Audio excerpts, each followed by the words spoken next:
আসসালামু আলাইকুম সুপ্রিয় শিক্ষার্থীবৃন্দরা, মিডিবির পক্ষ থেকে নতুন একটি ক্লাসে সবাইকে আবারও জানাচ্ছি স্বাগতম। বরাবরের মতো আমি আবারও একটি নতুন লেকচার নিয়ে তোমাদের সামনে হাজির হয়েছি।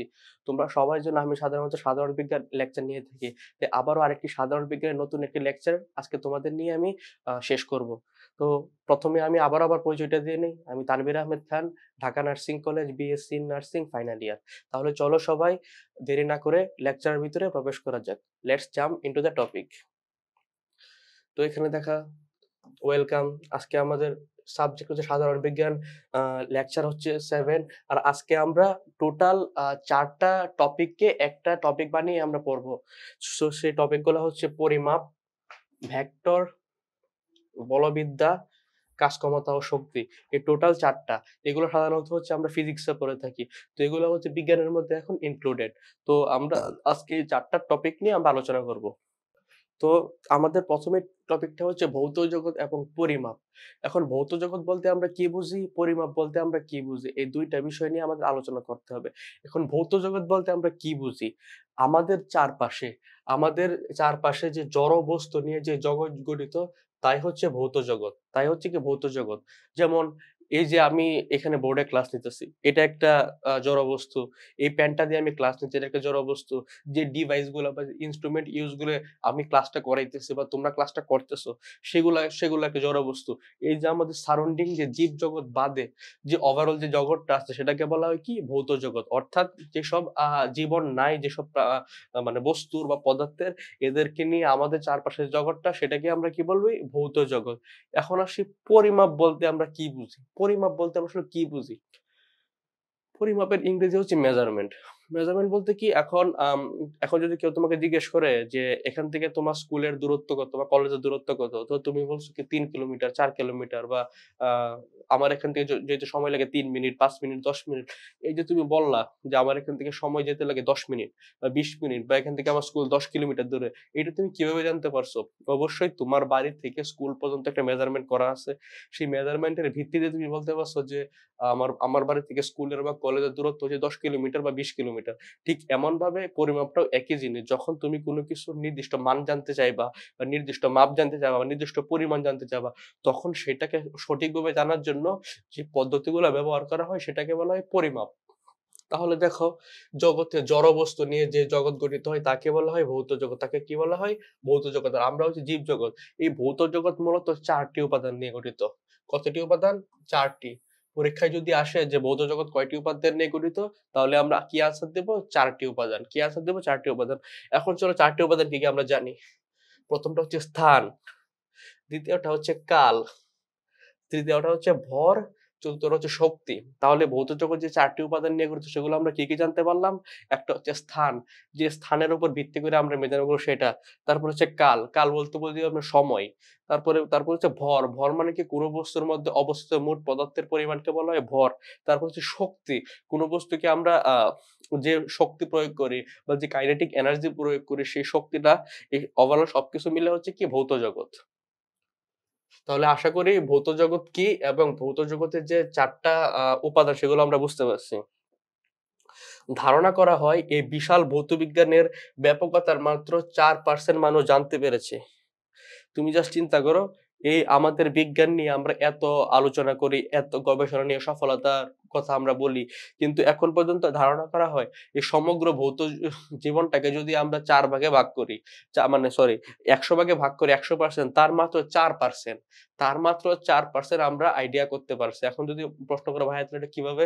তোমরা প্রতিদিনই শোনো যে প্রতিদিন কিছু না কিছু জিনিস আবিষ্কার হইতেছে।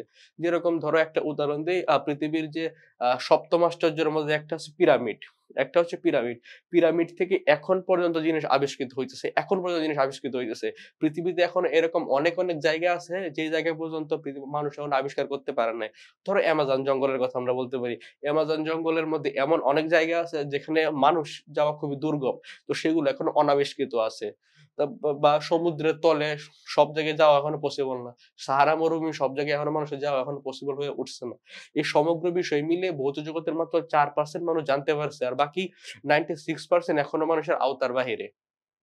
তাহলে চিন্তা করো এই ভৌত জগৎ কতটুকু বড়। আর এটা তো শুধু পৃথিবীর কথা বললাম। আমাদের যে মহাকাশ, আমাদের যে মিল্কি ওয়ে গ্যালাক্সি থেকে শুরু করে এই যে পুরো সমগ্র মহাবিশ্ব বা মহাব্রহ্মাণ্ড, এটার কথা তো বাদই দিলাম। এটা চিন্তা করতে গেলে মানুষ হয়তো কিছুই জানতে পারে না এখন পর্যন্ত। খুবই অল্প পরিমাণ জানতে পারছি। এখন আসি, ভৌত জগতে আমরা যা কিছু পরিমাপ করতে পারি তাকে ভৌত রাশি বলে। এখন দেখো, এই যে ভৌত জগৎটা আছে, এই যে ভৌত জগৎটা আছে, তার কিন্তু সবকিছু কিন্তু আমরা পরিমাপ করতে পারি না। সবকিছু কিন্তু আমাদের পক্ষে পরিমাপ করা সম্ভব না। এখন তোমাকে আমি বললাম যে প্রশান্ত মহাসাগরে কত লিটার পানি আছে, সেটা তুমি বের করে দাও। সেটা কি আদৌ কখনো সম্ভব? সেটা কখনোই সম্ভব না। কারণ প্রশান্ত মহাসাগর পৃথিবীর সবচেয়ে বড় মহাসাগর। এখান থেকে আমি যদি এটা না শুধু বললি যে বাংলাদেশে বুড়িগঙ্গা নদীতে বা পদ্মা নদীতে কতটুকু পানি আছে, তুমি কি মেবি বের করতে পারবা? না। অর্থাৎ যে জিনিসটা বের করা যায় না, মানে পরিমাপ করা যায় না, সেটা ভৌত রাশি হবে না, অর্থাৎ পরিমাপযোগ্য রাশি হবে না। কিন্তু যেটাকে আমরা পরিমাপ করে বের করতে পারি সঠিক মেজারমেন্টটা, সেটাকে বলা হচ্ছে ভৌত রাশি। যেমন দৈর্ঘ্যকে পরিমাপ করা যায়, তাই দৈর্ঘ্য একটি ভৌত রাশি। এখন দৈর্ঘ্য বলতে আমরা কি বুঝি? এই যে আমি কলমটা চিন্তা করলাম, কলমটা দৈর্ঘ্য হচ্ছে লম্বা বরাবর যে দূরত্বটা, এটা এই যে কলমের এটা একটা মানে প্রান্ত বিন্দু, এটা হচ্ছে একটা প্রান্ত বিন্দু। এই প্রান্ত বিন্দু থেকে এই প্রান্ত বিন্দুর মধ্যবর্তী যে দূরত্বটা, সেটাই হচ্ছে তার দৈর্ঘ্য। আর এই মাঝ বরাবর যেটা, এটা হচ্ছে তার প্রশস্ত বা পুরুত্ব যেটা আমরা বলি, বা প্রস্থ। তো এই যে এই মাথা থেকে এই মাথা, এটা আমরা মেজারমেন্ট করলাম, এটা কি বলি আমরা দৈর্ঘ্য। তাই যেহেতু দৈর্ঘ্যকে আমরা পরিমাপ করতে পারি, তাহলে দৈর্ঘ্য একটি ভৌত রাশি। এখন যে পরীক্ষায় আসে দৈর্ঘ্য কি রাশি, তাহলে কি আমরা আনসার করতে পারবো দৈর্ঘ্য একটি কি রাশি? ভৌত রাশি। এখন এই ভৌত রাশিকে আবার দুই ভাগে ভাগ করা যায়। এই ভৌত রাশিকে আবার কয় ভাগে ভাগ করা যায়? দুই ভাবে। একটা হচ্ছে মৌলিক রাশি, একটা হচ্ছে যৌগিক রাশি। একটা হচ্ছে মৌলিক রাশি, একটা হচ্ছে যৌগিক রাশি। তো শুধু বিজ্ঞানের ক্ষেত্রে বা না ফিজিক্সের ক্ষেত্রে না, যেকোনো ক্ষেত্রে মৌলিক বলতে আমরা বুঝবো ইউনিক। মৌলিক বলতে বুঝবো আমরা ইউনিক। আমরা মৌলিক বর্ণ পড়ছি, বাংলাতে যৌগিক বর্ণ পড়ছি। মৌলিক বর্ণ বা মৌলিক জিনিসটা কি? যে জিনিসটাকে ভাঙলে বা যে জিনিসটাকে বিশ্লেষণ করলে ওই একই পদার্থ ছাড়া অন্য কোনো পদার্থ পাওয়া যাবে না, অর্থাৎ ওইটাই একটা ইউনিক, ওইটার বেসিক। তো সেটাকে আমরা কি বলবো? সেটাকে আমরা বলবো মৌলিক রাশি। আর যৌগিক রাশি কি? যেটা একাধিক সমন্বয়ে জানার জন্য ব্যবহৃত করে, সেটা হচ্ছে যৌগিক রাশি। তাহলে আমরা কি জানতে পারলাম? ভৌত রাশিকে দুই ভাগে ভাগ করা যায়। একটা হচ্ছে মৌলিক রাশি, আরেকটা হচ্ছে লব্ধ বা যৌগিক রাশি। একটা কি লব্ধ বা যৌগিক রাশি।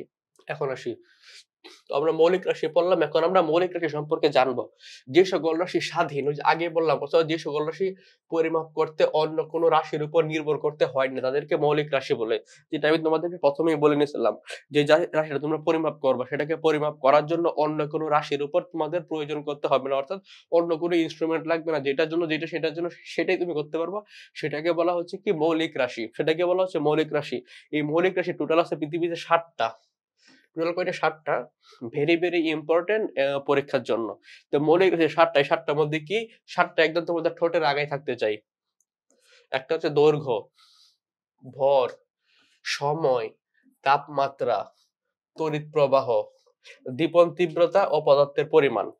তাহলে আমরা কি 7টা যদি আমরা আবার রিকল করি, এই 7টা জানার জন্য 7টা তোমাদের মানে জানতেই হবে মাস্ট। কারণ এই 7টা বাদ দিয়ে পৃথিবীতে যা কিছু আছে, যত রাশি সবই যৌগিক বা লব্ধ রাশি। তাহলে যেগুলো আমি কিন্তু বরাবর ক্লাসে এটা বলি, পরীক্ষায় সেগুলো আসে যেগুলো ইউনিক। তাহলে আমরা কি জানলাম? মৌলিক রাশি হচ্ছে 7টা। একটা হচ্ছে দৈর্ঘ্য, 1 নম্বরে দৈর্ঘ্য, 2 নম্বর হচ্ছে ভর। দৈর্ঘ্যকে আমরা বুঝাইলাম। ভর হচ্ছে কোন পদার্থে অবস্থিত মোট পদার্থের পরিমাণ। সময়, সময় এখন কত সেকেন্ড, কত মিনিট, কত ঘন্টা বা কত দিনের হচ্ছে সময়। তাপমাত্রা, কোন বস্তুতে তাপ কি অবস্থায় আছে সেটাকে মেজারমেন্ট করা হয়েছে তাপমাত্রা।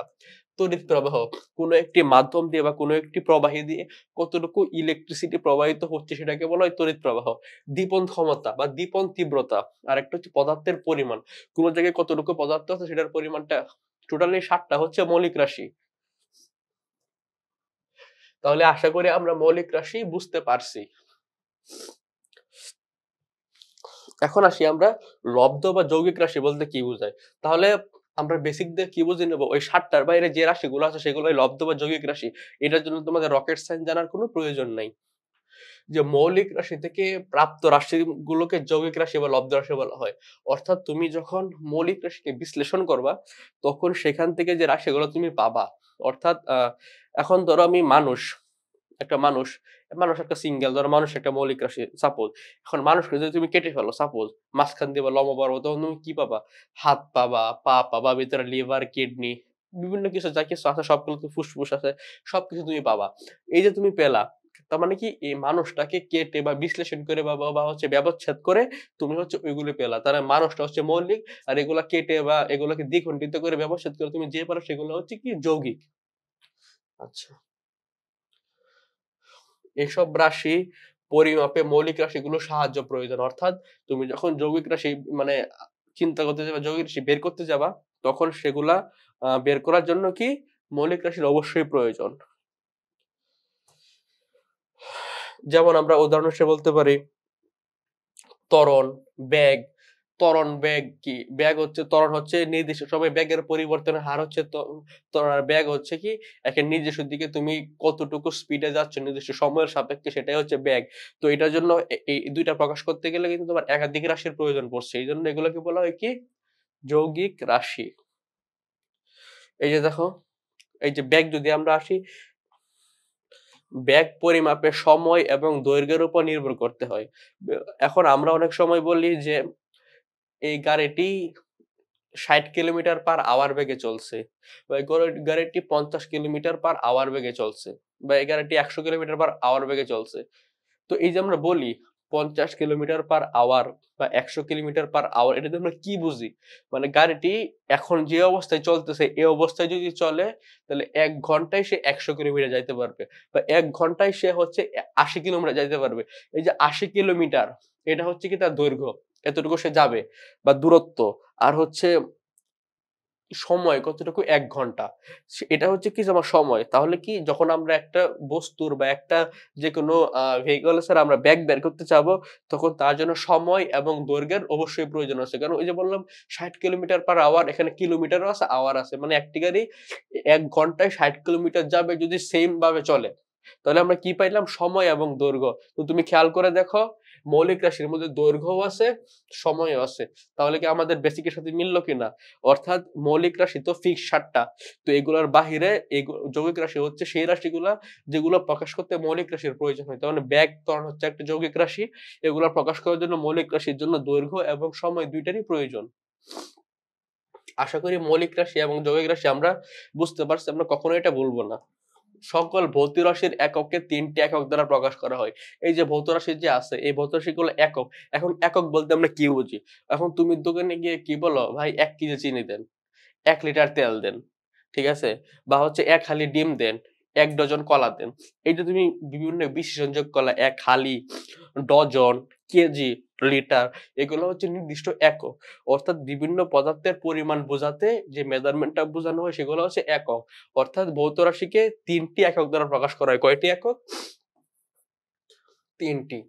একটি হচ্ছে মৌলিক একক, একটি হচ্ছে লব্ধ বা যৌগিক একক, আরেকটা হচ্ছে ব্যবহারিক একক। তাহলে কি ভৌত রাশিকে কয়টি একক দ্বারা প্রকাশ করা হয়? ৩টি। মৌলিক একক, লব্ধ একক, ব্যবহারিক একক। এই যে এখন আমরা আসি, দৈর্ঘ্যের একক মিটার, মিলিমিটার, সেন্টিমিটার ইত্যাদি ইত্যাদি আকারে প্রকাশ করা যায়। তাহলে দৈর্ঘ্যের একক কি?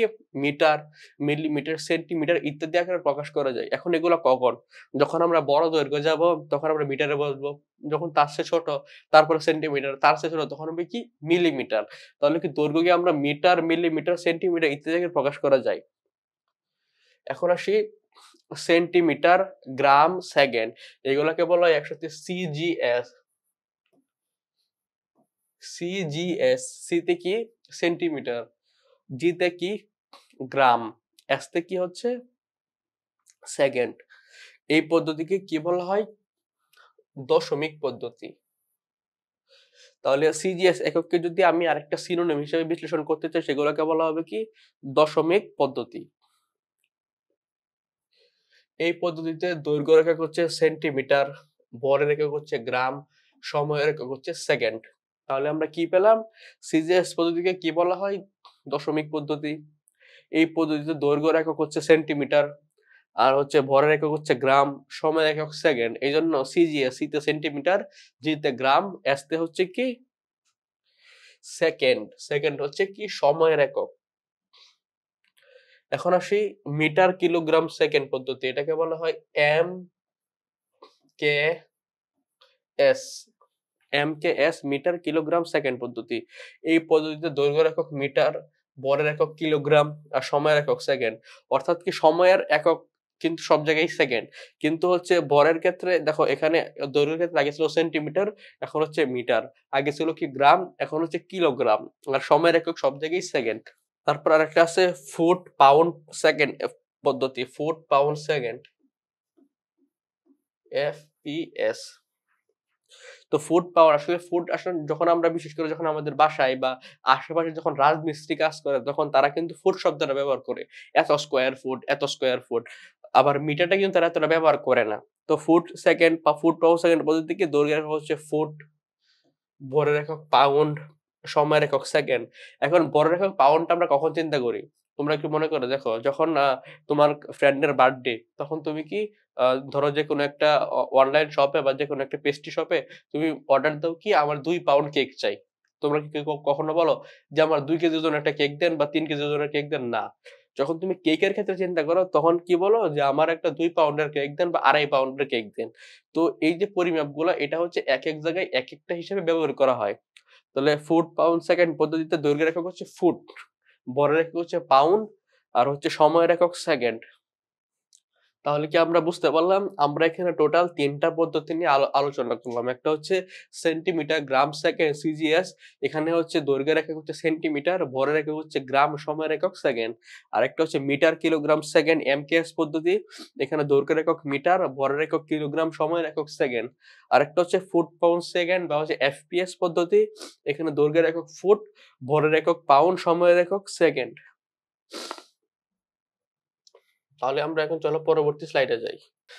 1960 সালে, কত সালে? 1960 সালে এককের আন্তর্জাতিক পদ্ধতি এসআই একক।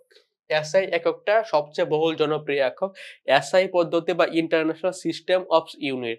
এই যে ইন্টারন্যাশনাল সিস্টেম অফ ইউনিটটাকে এসআই, এটাকে বলা হয় কি এসআই।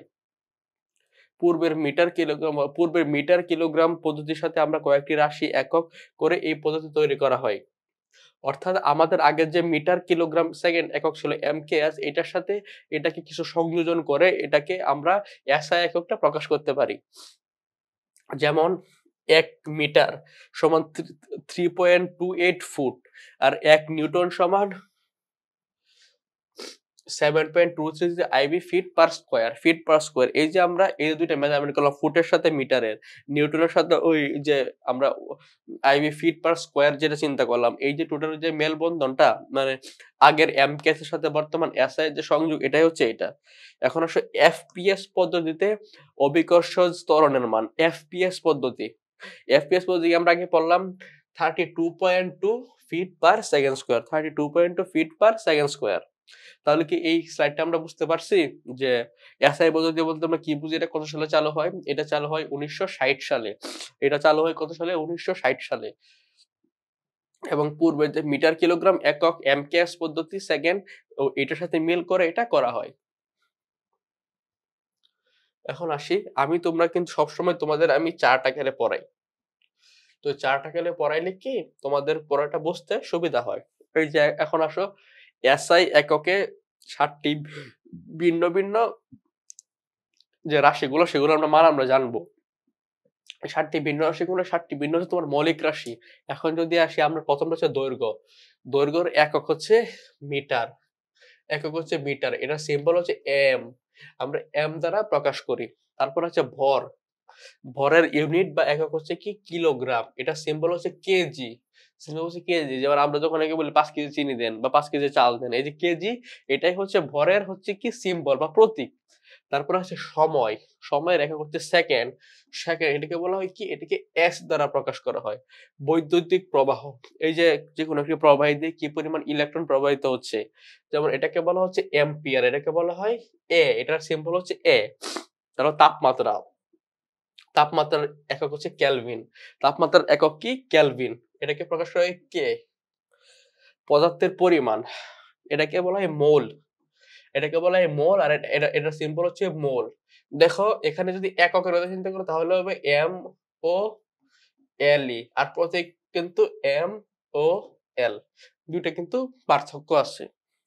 তারপরে দীপন তীব্রতার একক হচ্ছে ক্যান্ডেলা, ক্যান্ডেলাকে বলা হয় সিডি, ক্যান্ডেলার সিম্বল হচ্ছে সিডি। তাহলে কি আমরা বুঝতে পারছি এটা? এই চার্টটা তোমরা সবসময় মনে রাখবা যে এসআই এককে কোনটাকে কি দ্বারা প্রকাশ করা হয়। এখন পরীক্ষায় চলে আসতে পারে এসআই এককে ভরের সিম্বল কি, বা এসআই এককে ভরের প্রতীক কি, বা এসআই এককে হচ্ছে ভরের একক কি। আমরা কি পারবো?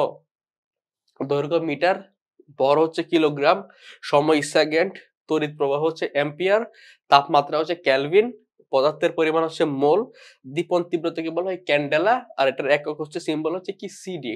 তাহলে এই চারটা আমরা আশা করি সবাই বুঝতে পারছি। এখন আসো পরবর্তী স্লাইডে।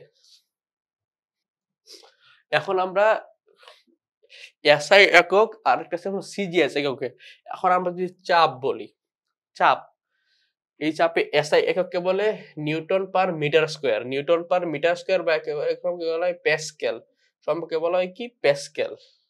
আর একক সিজিএস এককে বলে ডাইন পার সেন্টিমিটার স্কয়ার, ডাইন পার সেন্টিমিটার স্কয়ার। তারপরে বল, বলের এসআই একক হচ্ছে নিউটন, বলের এসআই একক কি নিউটন। আর সিজিএস একক হচ্ছে ডাইন, সিজিএস একক কি ডাইন। ক্ষমতা, ক্ষমতার একক এসআই একক হচ্ছে ওয়াট বা জুল। ওয়াট, যে ডব্লিউ ওয়াট, বা হচ্ছে জুল, বা joule per second, joule per joule per second. আর সিজিআই হচ্ছে আর্ক পার সেকেন্ড। অর্থাৎ কি আমি তোমাদের এখানে দুইটাকে একসাথে করে নিয়ে আসছি যাতে কি তোমরা একটা আরেকটা দেখে কি তোমরা মানে ভালো করে তোমরা মনে মনে রাখতে পারো। শক্তি, শক্তির একক হচ্ছে জুল, শক্তির একক হচ্ছে জুল। আর সিজিএস একক হচ্ছে আর্ক। তো তোমাদেরকে আমি টেকনিক একটা বলে দিই, যে কোনো এককের ক্ষেত্রে, সব সব ক্ষেত্রে না, বেশিরভাগ এককের ক্ষেত্রে যখন এই যে newton, pascal, watt, joule, newton, pascal, watt, joule, এগুলো প্রত্যেকেই কোনো না কোনো বিজ্ঞানীর নাম। আইজাক নিউটন, প্যাসকেল, তারপর হচ্ছে জেমস ওয়াট, জুল, তারপরে কেলভিন। এই যে তোমাদের আমি মানে এগুলো যে এককগুলো আছে, প্রতিটা এককই 90% ক্ষেত্রে কোনো না কোনো বিজ্ঞানীর নামে। তো তাহলে এইটাতে তোমরা কি বুঝতে পারবা, যে এখন যদি বলো বলের একক নিউটন, তাহলে আমরা কি চিন্তা আসবে যে বলটা প্রথমে কে আবিষ্কার করছে, তাহলে সূত্রটা নিউটন। তারপরে ক্ষমতা, ক্ষমতার একক ওয়াট, ক্ষমতার একক ওয়াট। তো তোমরা কি জানো ওয়াটকে একজন বিজ্ঞানী, তাহলে তোমাদের মাথায় প্রথমে কি আসবে, ক্ষমতার সূত্রটা প্রথমে কে দেন, ওয়াট। তারপর হচ্ছে জুল, শক্তির একক জুল। তাহলে আমরা কি জানলাম, জুল হচ্ছে একজন বিজ্ঞানীর নাম। তাহলে জুল শক্তি সম্পর্কে সবচেয়ে ভালো বা সবচেয়ে উৎকৃষ্ট সূত্রটা কে দেন, সেটা হচ্ছে জুল। এই যে তোমাদের সামগ্রিক যে টেকনিকটা, এটা তোমাদের বেসিক দিয়ে জানতে হবে। তো আমি তোমাদের কি শিখাইলাম, বেশিরভাগ ক্ষেত্রে হচ্ছে এককগুলো বিভিন্ন বিজ্ঞানীর নামে হয়। এবার বিজ্ঞানীর নামে এই জন্য হয় তাকে সম্মানার্থে, কারণ সেই সূত্রটা সেই প্রদান করছে। তাহলে আশা করি তোমরা বুঝতে পারছো। দেখো তোমাদের এখানে আরেকটা চার্ট আমি নিয়ে আসছি। এই যে চাপের একক প্যাসকেল বা নিউটন মিটার, ক্ষমতার একক হচ্ছে ওয়াট, কম্পাঙ্ক। এখন কম্পাঙ্ক বলতে কি বোঝায়, এই যে আমি এটা কাঁপাইতেছি, আমি এটা কাঁপাইতেছি, এই যে কাঁপতেছে, এটাকে বলে কম্পাঙ্ক। মানে কম্পনের ফলে যে শক্তির সৃষ্টি সেটা কম্পাঙ্ক। কম্পাঙ্কের একক হচ্ছে হার্জ, হার্জ একজন বিজ্ঞানীর নাম। চৌম্বক বা ফ্লাক্সের একক ওয়েবার, তাপের একক তো জুল বললাম, ওজনের একক নিউটন, তাপমাত্রার একক হচ্ছে কেলভিন, তড়িৎ প্রবাহের একক হচ্ছে অ্যাম্পিয়ার, অ্যাম্পিয়ার একজন বিজ্ঞানীর নাম, রোধের একক ওম, ওম একজন বিজ্ঞানীর নাম। এখন তোমরা অনেক সময় ভর এবং ওজনের মধ্যে পার্থক্য করো। এখন আমরা কিন্তু জিজ্ঞেস করি বাজারে গিয়ে যে মাছটার ওজন কত, মাছটার ওজন কত, তো সে বলে কিন্তু 5 কেজি ওজন বা 3 কেজি ওজন। তার কথাটা খানিক ঠিক, বা তোমার জিজ্ঞেস করা খানিক ঠিক কেন, কারণ পৃথিবী পৃষ্ঠে একটা বস্তুর ভর যা ওজনও তাই, কারণ সে কিন্তু পৃথিবী পৃষ্ঠের মধ্যে আছে, তার মধ্যে হচ্ছে অভিকর্ষ ত্বরণের মান হচ্ছে কি 0। এখন তুমি যদি সেম 5 কেজি বস্তুটা চাঁদে নিয়ে যাও, বা সেটা তুমি যদি ভূগর্ভে নিয়ে যাও, তার ভর 5 কেজি সেমই থাকবে, কিন্তু তার ওজন কিন্তু সেটা থাকবে না। ওজন হচ্ছে কোন বস্তুর উপর যে অভিকর্ষ ত্বরণটা ক্রিয়া করে, ওজন হচ্ছে যেমন প্রয়োজনে কি W equal to MG, MG, এটা হচ্ছে ডব্লিউ ইকুয়াল টু কি হচ্ছে এমজি। এই যে এম হচ্ছে কি কোন বস্তুর মধ্যে ভর, আর জি হচ্ছে অভিকর্ষজ ত্বরণ। তো এটা প্লাসও হতে পারে, মাইনাস হতে পারে, শূন্য হতে পারে। কারণ যখন পৃথিবী পৃষ্ঠে থাকবে তখন একটা বস্তুর ভর যা, একটা বস্তুর ওজনও কিন্তু তাই, ঠিক আছে। কিন্তু যখন এটা আমরা অন্য জায়গায় নিয়ে যাব, হয়তো আমি এভারেস্টের উপরে নিয়ে গেলাম, বা হচ্ছে আমি পৃথিবীর সর্বোচ্চ গভীরতার স্থান সেটা হচ্ছে মারিয়ানা ট্রেঞ্চে নিয়ে গেলাম, তাহলে কি এটার মধ্যে কি সৃষ্টি হবে, পার্থক্য সৃষ্টি হবে। তাহলে আমরা বুঝতে পারলাম ভর এবং ওজন একটা জায়গায় সেম আর বাকি জায়গায় ভিন্ন। আচ্ছা, এখন আসি লেন্সের ক্ষমতা, ডায়োপ্টার। এখন অনেক সময় তুমি কাউকে জিজ্ঞেস করতেছো না তোমার লেন্স কি প্লাস না মাইনাস, মাইনাস কত, মাইনাস 1.5 না 2। এই যে তুমি যে মাইনাস 1.5 বা 2, এটার এককটাকে বলা হয় ডায়োপ্টার। আলোক ফ্লাক্সের একক হচ্ছে লুমেন, দীপন তীব্রতার একক হচ্ছে লাক্স, কৌণিক ত্বরণের একক হচ্ছে রেডিয়ান পার সেকেন্ড স্কোয়ার, কৌণিক বেগের একক হচ্ছে রেডিয়ান পার সেকেন্ড, দীপন ক্ষমতার একক ক্যান্ডেলা সবাই জানি, তড়িৎ প্রবাহের একক হচ্ছে সিমেন্স, আপেক্ষিক রোধের একক হচ্ছে ওম পার মিটার, ওম মিটার। তাহলে আমরা বুঝতে পারছি এগুলো হচ্ছে একক, এগুলো হচ্ছে বিভিন্ন জায়গায় মানে নাম এবং তাদের একক গুলা কি সেগুলো আমরা জানলাম। এর আগে এখানে কয়েকটা আছে, এখানে কয়েকটা আছে, তো এই চার্ট গুলো তোমরা মুখস্থ রাখবে অবশ্যই। বিশেষ করে মৌলিক পদার্থের যে 7টা, এই 7টার একক, এসআই একক কি একদম তোমরা ফুল মুখস্থ রাখতে হবে। এখন আসো বিভিন্ন এককের মধ্যে যে পারস্পরিক সম্পর্কটা সেটা। এক পাউন্ডাল সমান 1382.550 ডাইন, 1 নিউটন সমান 105 ডাইন, 1 নিউটন সমান আবার যদি পাউন্ডাল চিন্তা করি 7.2301 পাউন্ডাল, 1 মেগাডাইন সমান 106 ডাইন, আর 1 পাউন্ড ওজন সমান হচ্ছে 32 পাউন্ডাল। এগুলো হচ্ছে একটা এককের সাথে আরেকটা এককের সম্পর্ক। তাহলে আমরা কি এই এককের সম্পর্কগুলো কি আমরা জানতে পারলাম।